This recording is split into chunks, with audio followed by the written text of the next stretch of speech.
네, 하나님을 예배하는 방법 중에는 여러 가지 방법이 있는데 그 중에 하나가 찬양하는 것입니다. 찬양은 하나님께 감사를 하는 것인데 곡조 있는 노래로 이제 하는 것이 찬양이죠. 특별히 이 노래와 더불어서 악기도 사용을 합니다. 그래서 참 신이 나고 힘이 되고 위로가 됩니다. 여러분, 찬양을 할 때 혼자 찬양하는 것보다 악기를 사용해서 이제 찬양을 하면 더 힘이 되고 더 능력을 얻게 되는 것을 보게 돼요. 우리 중에 이제 악기를 배워서 찬양하기 위해서 악기 배우려고 학원 다니는 분도 계세요. 우리 강 집사님 기타 배우러 학원 가시고, 또 우리 구미경 권사님도 피아노 배우려고 학원 가시고, 이렇게 배워서 악기를 통해서 함께 찬양하고 싶은 마음이 그 마음속에 있거든요. 그게 큰 위로가 됩니다. 저도 처음에 교회 갔을 때 기타 소리를 듣고 친구가 기타를 치는데 너무 좋고 함께 실로암 부르고 하는데 너무 좋아가지고 그 다음 주부터 나도 기타 배우고 싶다 해가지고 기타를 배우기 시작했어요. 그래서 그때 학생이다 보니까 빨리 습득이 빠르지요. 그래서 그때는 너무 행복해가지고 거의 매일 하루에 2시간씩 기타 쳤어요. 그래서 3개월을 하니까 이거 기본적인 다 치는 거예요. 그래서 3개월 뒤에는 제가 앞에 나가서 찬양을 인도할 정도로 기타를 들고 그렇게 너무 행복하고 찬양하는 게 행복했던 것이 생각이 납니다. 여러분, 시편은 모두가 이렇게 악기를 사용하고 찬양대가 성전에서 하나님을 찬양할 때 사용된 그런 찬양의 가사예요. 특별히 시편 우리 146편부터 150편은 할렐루야 찬양이라 그래가지고 할렐루야로 시작해서 할렐루야로 끝나는 그런 시편들입니다.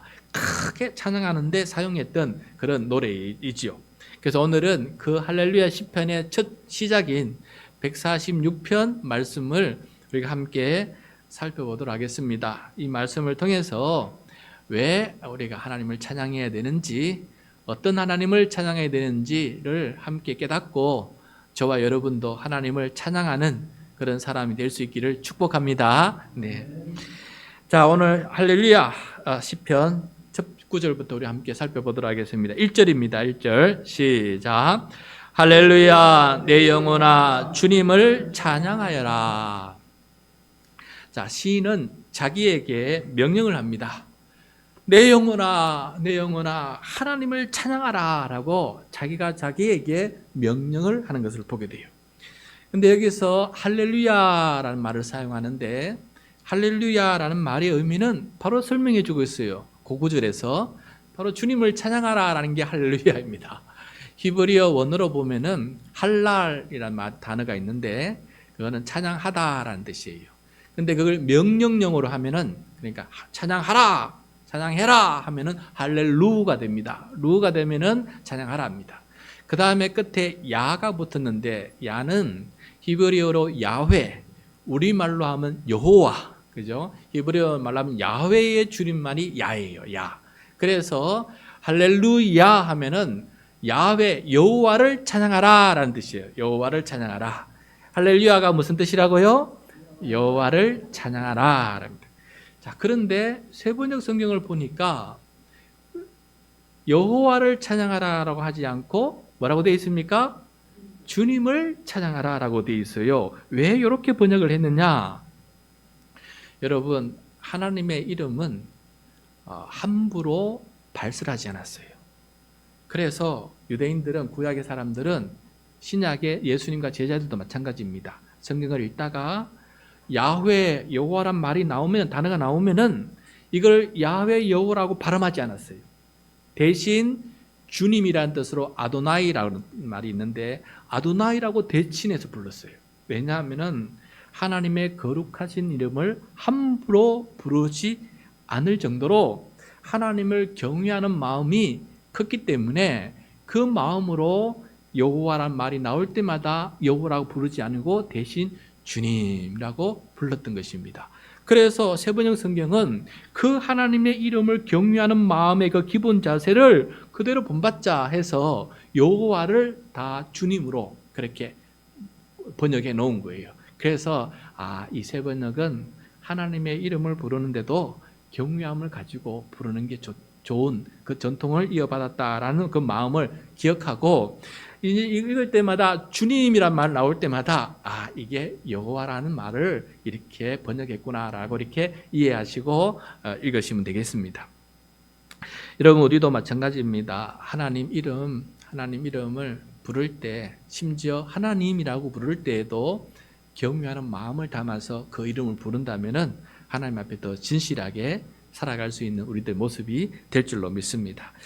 자, 그런데 이렇게 찬양을 하는데 무엇 때문에 찬양을 하느냐 이것이 중요한데요.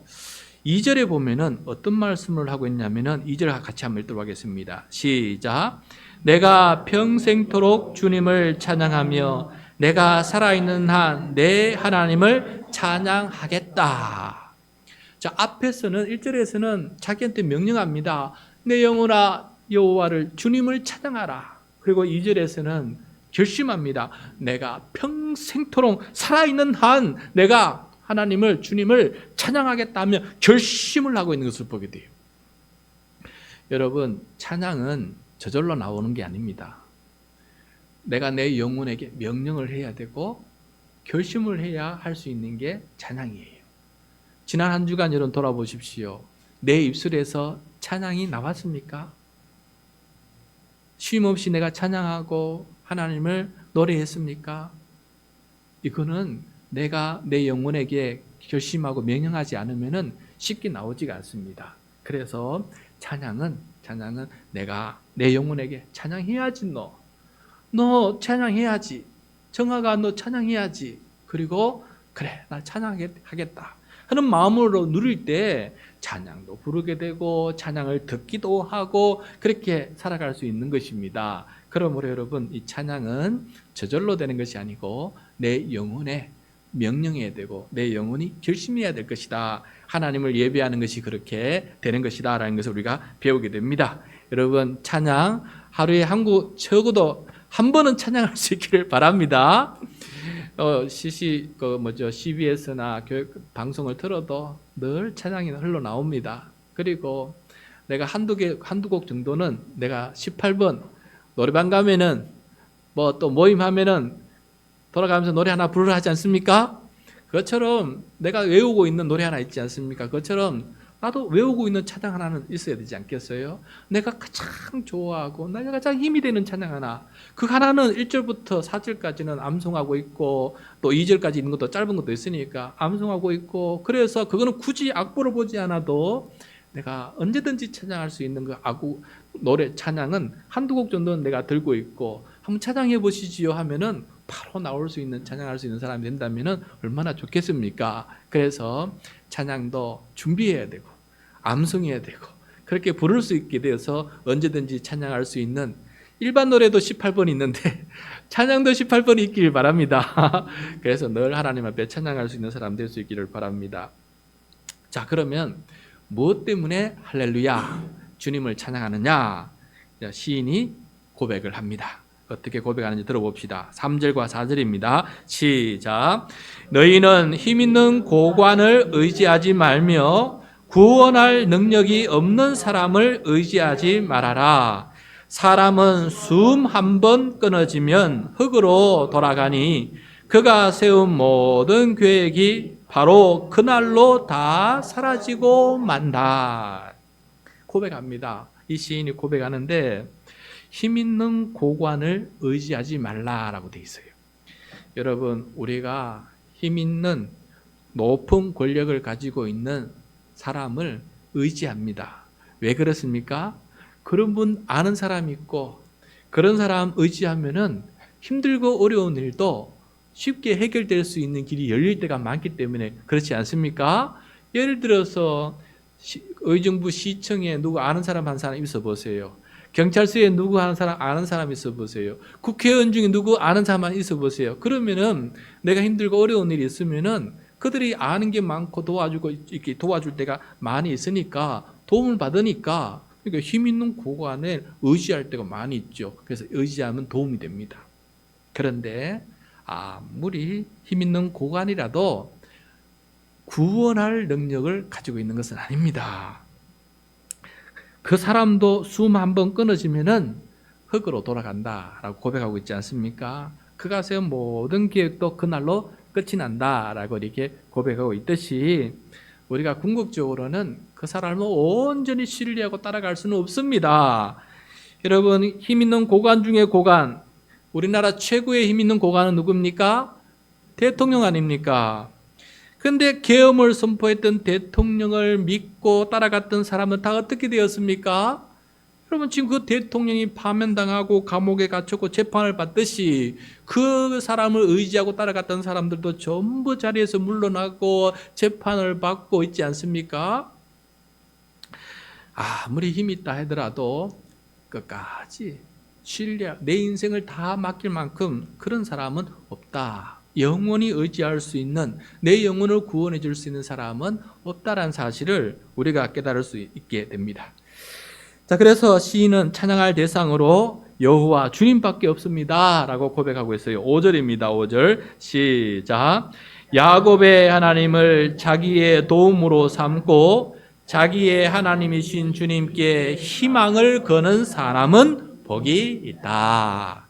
자, 신앙 고백, 견고하게 신앙 고백을 하고 있습니다. 이 사람은 하나님께, 주님께 희망을 거는 사람이 복이 있다라고 되어 있는데, 거기에 보면 야곱의 하나님이다라고 되어 있어요. 야곱은 나중에 이름이 이스라엘로 바뀌지요.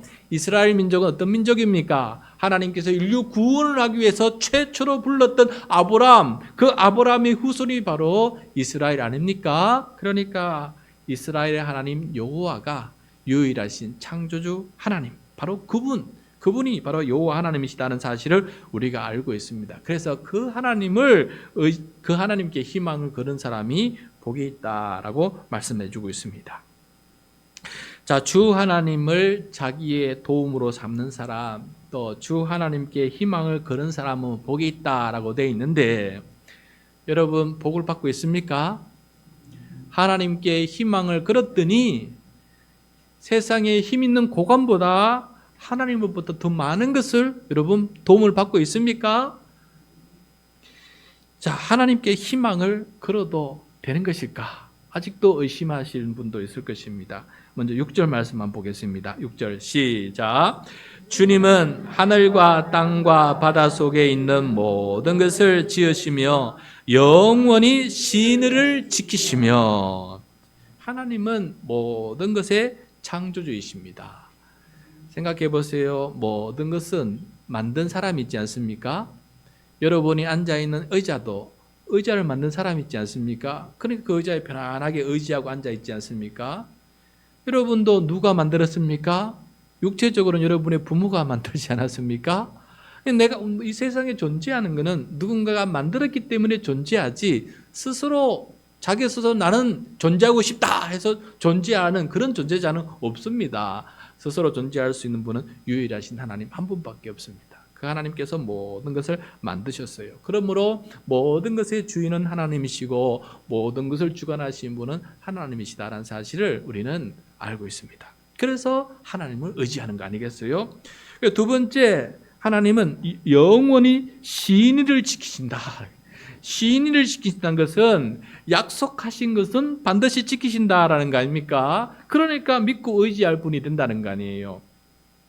심지어 사람은 평생 고락을 하겠다고 언약을 맺고 약혼을 하지만은, 혼인서약을 하지만은 사람은 깹니다. 그렇지만 하나님은 하나님과 맺은 언약도 사람은 깨어도 하나님은 깨지 않습니다. 하나님은 신의를 지키십니다. 그가 끝까지 돌아오면 언제든지 그 자리에 서 계시는 분이 바로 하나님이십니다. 하나님은 절대 등을 돌리지 않습니다. 등을 돌리는 사람은 사람일 뿐입니다. 죄인일 뿐입니다. 그런데 그 하나님께 의지하고 하나님의 도움을 받고자 나아가는 사람에게는 하나님께서 끝까지 함께해 주신다라고 약속해 주시고, 그렇게 실제로 함께해 주시는 분이 바로 하나님이십니다. 여러분, 하나님은 인류 구원을 위해서 아브라함과 언약을 지키시고, 또 인간이 배신하니까 새 언약을 맺으시고 새 다윗을 보내주시겠다고 약속했는데, 그 새 다윗이 누구이십니까? 메시아이고 그리스도이신 예수 그리스도 아니십니까? 그래서 거의 2000년, 아브라함부터 2000년의 그 약속을 지키기 위해서 하나님은 끝까지 신을 지키셨고, 성탄절은 바로 그 약속을 지킨 증거를 보여주는 날이 바로 성탄절 아니겠습니까? 그러므로 하나님은 성탄절마다 우리는 생각해야 됩니다. 하나님은 시인을 지키시는 분이시다. 언약을 지키시는 분이시다라는 사실을 꼭 다시 한번 명심하면서 하나님은 우리가 절대 의지할 수 있는 영원한 의지가 되신다는 것을 다시 한번 상고하고 감사할 수 있는 그런 절기가 되었으면 좋겠습니다. 자, 이렇게 하나님은 이 불의한 고관과 달리 공정하고 정의롭게 도와줍니다. 여러분, 힘 있는 고관을 의지할 때 실은 불공정하고 불의한 방법으로 도움을 받을 때가 참 많이 있어요. 모든 게 법대로 되면은 힘 있는 고관을 의지할 이유가 없어요. 법대로 되지 않은 부분이 있어서 힘 있는 고관을 의지해요. 그래서 억지로 편법을 쓰게 되고 잘못된 방법을 쓰게 되어서 그 사람을 통해서 일을 하게 돼요. 그러다 보니까 불공정하게 되고 불의가 삶아지는 거 아니겠습니까? 그래서 힘 있는 고관을 의지한다는 것은 좋은 의미도 있지만은 실상은 어떤 부분이 맞냐면은 불의한 방법으로 이렇게 불공정하게 불법으로 도움을 받는 일이 많이 있다는 거예요. 그런데 하나님은 그런 것을 원치 않습니다. 하나님은 공정하게 정의롭게 도움을 주시고 도움받는 것을 원하세요. 자, 그래서 이 불공정하고 억울함에 또 불의에 희생을 당한 사람들을 하나님께서는 도와주십니다. 어떻게 도와주시느냐? 7절과 8절 상반절까지 읽도록 하겠습니다. 시작. 억눌린 사람을 위해 공의로 재판하시며 굶주린 사람에게 먹을 것을 주시며 감옥에 갇힌 죄수를 석방시켜 주시며 눈먼 사람에게 눈을 뜨게 해 주시고 낮은 곳에 있는 사람을 일으켜 세우시는 분이시다. 예. 여러분, 원래 그 8절이고 뒷부분도 있는데 이 장과 절을 구분하는 것은 중세시대에 어떤 학자가 구분을 했어요. 혼자서. 여러분, 우리가 있는 모든 장, 절 구분은 어떤 분이, 한 분이 다 정해 놓은 거예요. 근데 그분이 지혜가 온전하지도 못하고 본문을 온전히 다 이해하지 못한 상황에서 하다 보니까 어떤 때는 장절 구분이 좀 잘못되어 있는 것도 있어요. 그래서 최근에 학자들은 장절 구분을 다시 했는데 세 번역에 보시면은 띄어쓰기가 되어 있고 문단 구분이 되어 있는데 여기 바로 장절 구분이 지금 제대로 되어 있는 거예요. 그래서 8절은 다 읽는 것이 아니고 상반절까지만 읽어야 앞에 내용이고 8절 하반절은 그 9절과 연결되는 겁니다. 그래서 제가 상반절까지만 읽었어요. 자, 하나님의 도우심이 필요해서 의지하는 사람은 약한 사람이다라는 것을 보게 돼요. 지금 이 시편 146편을 기록하고 하나님을 찬양하는 사람은 누구냐? 하나님의 도우심이 필요한데 힘 있는 고관에게는 도움을 얻지 못하는 사람이에요. 오히려 그들에게 희생을 당한 사람이에요. 그래서 의지할 곳은 하나님밖에 없어서 하나님께서 도와주십시오라고 이렇게 얘기하는 것입니다. 그래서 하나님은 어떤 분이시냐? 억눌린 사람을 위해서 공의로 재판하시는 분이 하나님이시다. 그리고 굶주린 자에게 먹을 것을 주시는 분이 하나님이시다. 감옥에 내가 잘못한 것도 아닌데 다른 사람 때문에 감옥에 갇힌 죄수를 석방시켜 주시는 분이 하나님이시다. 장애를 입었어요. 상해를 입고 또 노동 현장에서 힘든 일을 당해서 눈이 멀게 돼 장애를 입게 되었어요. 그래서 그걸 고쳐주시는 분도 하나님이시다. 그래서 낮은 곳에 위에 있었지만은 억울하게 모함과 또 고소를 통해서 낮은 자리로 힘없는 자리로 내려앉은 사람들이 있어요. 그 낮은 곳에 있는 사람을 다시 일으켜 세워주시는 분이신도 하나님이시다라고 지금 고백하고 있습니다. 여러분, 하나님께서 어떻게 이런 일들을 하실까요? 하나님은 지금 이런 일들을 어떻게 우리 가운데 하고 계실까? 여러분, 우리 눈에 하나님은 보이지 않습니다. 그리고 하나님은 영이시기 때문에 우리의 앞에 나타나서도 할 수도 없는 분이십니다. 유일하게 육신을 가신 예수 그리스도가 이 땅에 나타나셔서 이런 일을 하셨어요. 병든 자를 고쳐주시고 귀신 들려 억눌린 사람을 귀신에서 해방시켜 주시고 율법의 노예로 살아가는 사람에게 율법으로부터 자유함을 주시고 죄와 죽음과 사탄의 권세 아래 살아가 종노를 하는 사람들을 그로부터 해방시켜서 의인으로 삼아주시고 영생을 주시고 하나님의 통치를 받게 해주셔서 하나님의 나라를 살아가게끔 예수 그리스도께서 해주셨습니다. 그래서 예수님을 통해서 우리는 하나님께서 그런 일을 하고 계신다는 사실을 깨닫게 됩니다.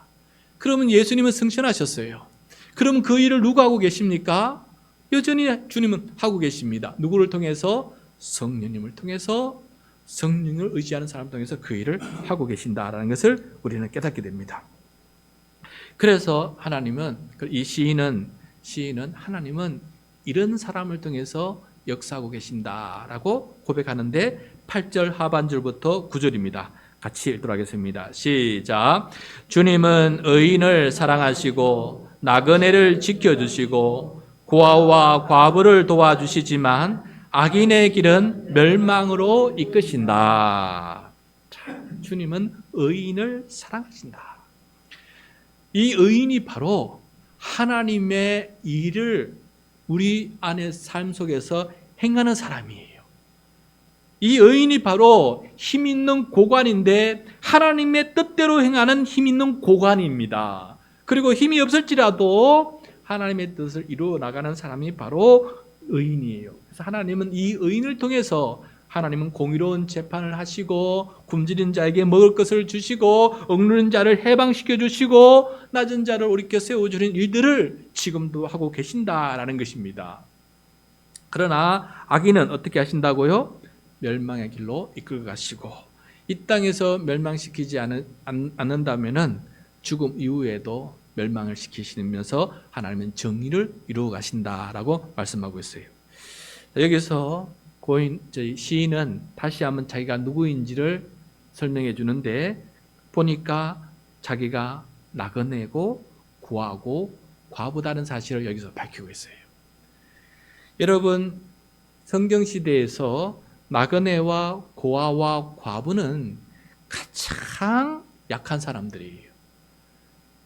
도움이 없이는 살아갈 수 없는 사람들이 바로 고아와 과부와 나그네예요. 이들은 도움 없이는 절대 살아갈 수 없는 존재, 그래서 도움이 절대 필요한 존재, 하나님의 도움이 필요한 존재입니다.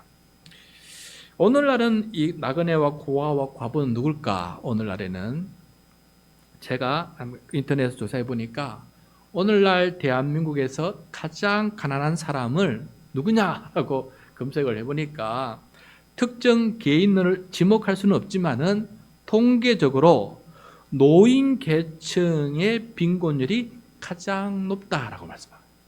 노인 계층의 빈곤율이 가장 높고 특히 65세 이상 노인 인구는 다른 연령대에 비해서 압도적으로 빈곤하게 살아간다. 얼마만큼 빈곤하냐? OECD 국가 중에서 가장 심각하다는 겁니다. OECD는 대부분 어떡합니까? 선진국 반열 아닙니까? 가장 이 나라들 중에서 가장 노인들이 빈곤하게 살아가는 나라가 대한민국이다. 그래서 2023년 기준 65세 이상 노인 10명 중에 4명이 빈곤층에 처해 있다라고 말씀하고 있어요. 그 다음으로 최근 통계에 따르면 20대 이하 청년 가구의 소득이 감소하고 있어서 일부 자료에는 60대 이상을 제치고 오히려 20대 이하 청년들이 소득이 가장 낮은 세대로 나타나고 있다는 거예요. 요즘 젊은 청년들이 직장을 구하는 것이 참 힘이 들어요. 다들 대학을 나와서 고위 학력을 가짐에도 불구하고 그렇다고 해서 좋은 직장을 구하다 보니까 이게 직장은 한정돼 있죠. 갈수록 로봇이나 AI나 이런 게 발달돼서 고급 인력들이 별로 필요하지 않습니다. 그러다 보니까 청년들이 직장을 얻는 것이 굉장히 힘들어요. 그래서 노인 다음으로 이상하게도 청년들이 빈곤층에 빠지고 있다는 통계가 나오고 있는 것을 보게 돼요. 자, 이 통계를 보면은 특정 개인이 아니라 사회 구조적 요인으로 인해서 특정 집단이 생긴다는 거예요. 그래서 경제적으로 취약한 계층이 발생한다는 것을 보여주고 있습니다. 그래서 사회 구조적인 문제가 크기 때문에 정부가 나서는 거예요. 정부가 기초생활보장제도나 기초연금 등 다양한 복지제도를 통해서 빈곤한 약자를 지원하고 사회 안전망을 확충하게 하기 위해서 열심히 노력하고 있는 것입니다. 그래서 힘 있는 고관이라면은 이런 제도를 잘 만들어서 약한 사람을 도와주는 의인이 되어야 됩니다. 그래서 힘 있는 고관이라 그러면은 예를 들어서 좋은 국회의원이 되어서 법을 만들어야 돼요. 선한 법을 만들어서 이 세상에 억울한 사람들, 사회 구조적으로 어렵게 살아가는 사람들이 하나님의 존엄을 가지고 하나님의 형상으로 지음받은 존엄을 가지고 살아갈 수 있도록 도와주는 그런 좋은 제도를 만드는 것이 바로 힘 있는 고관, 의로운 고관의 모습이다라는 것을 오늘 말씀을 통해서 깨닫게 됩니다. 오늘날 사회 보장제도는 다 하나님의 말씀에 기원하고 있습니다. 왜냐하면 우리가 가지고 있는 헌법의 기원은 10계명이기 때문에 그래요. 영국과 미국의 헌법의 기초는 성경에서 나왔어요. 그러니까 이 나라의 모든 세상의 모든 법의 기초는 성경에 있어요. 10계명이 있어요. 그 10계명이 무엇입니까? 복이 되는 비결 아닙니까? 복의 통로가 되는 거 아닙니까? 아브라함 언약을 통해서 복이 되기 위해서 신의 산령을 통해서 준 게 10계명 아니겠습니까? 복 있는 나라가 되기 위해서 주신 것이 바로 10계명이에요. 그걸 기초로 만드는 것이 세상의 법의입니다. 그러므로 이 법을 통해서 오늘 말씀처럼 고아와 과부와 나그네가 도움을 받고 누구든지 이 세상에 태어났으면은 사람답게 살아갈 수 있는 세상, 복된 세상을 만들어주는 일을 감당해야 되는 것이다 라는 것을 말씀해 주고 있어요. 그러므로 선한 정책, 하나님의 말씀에 근거해서 그 말씀을 실천할 수 있는 선한 정책을 펼쳐서 온 세상 사람들이, 특히 약한 사람들조차도 바르게 살아갈 수 있도록 만들어주는 힘 있는 고관이 있을 때 그가 의로운 사람이고, 그를 통해서 하나님께서 공의를 행하시고 정의를 행하시는 것입니다. 그래서 우리는 많이 기도가 필요합니다. 특별히 법을 만들고 법을 집행하고 법을 판결하는 사람들을 위해서, 입법부와 사법부와 행정부를 위해서 우리가 많이 기도해야 될 이유는 그들이 큰 정책을 만들기 때문에 그렇습니다. 나라의 기본 구조를 만들기 때문에 우리가 많이 교회에서 기도해 줘야 되고, 그래야 우리가 평안하게 살아갈 수 있기 때문에, 그리고 하나님의 은혜를 하나님께서 주신 복을 받아 누릴 수 있는 그런 큰 복이 있기 때문에 더욱더 우리가 많이 기도해야 된다라는 것이에요. 그러므로 약한 사람도 복을 받는 사회, 약자에게도 하나님의 나라가 실현되는 사회, 하나님의 말씀을 실천하는 의인들이 있는 많은 사회에, 힘 있는 올바른 고관들이 많은 사회가 되도록 우리는 기도해야 되고, 그런 사회가 될 때 하나님께서 사용하시는 복된 나라가 될 수 있다는 사실을 우리는 꼭 기억해야 되겠습니다. 10절입니다. 마지막 말씀 같이 읽겠습니다. 시작. 시온아, 주님께서 영원히 다스리신다. 나의 하나님께서 대대로 다스리신다. 할렐루야. 자, 여기서 시온아라고 불러요. 시온이 뭐냐? 시온은 예루살렘의 옛 이름이에요. 예루살렘의 옛 이름이 시온입니다. 시온은 예루살렘이고, 예루살렘 안에 뭐가 있습니까? 성전이 있어요. 그 성전에서 하나님을 예배해요. 그러니까 시온이라고 부르는 것은 예루살렘 사람들아라는 뜻이고, 예루살렘 사람들 어떤 사람입니까? 하나님을 예배하고 하나님의 말씀대로 살아가는 사람들을 가리켜서 시온아라는 것이에요. 여러분, 저와 여러분은 시온입니다. 하나님의 말씀을 실천하는 의로운 사람이 되어야 됩니다.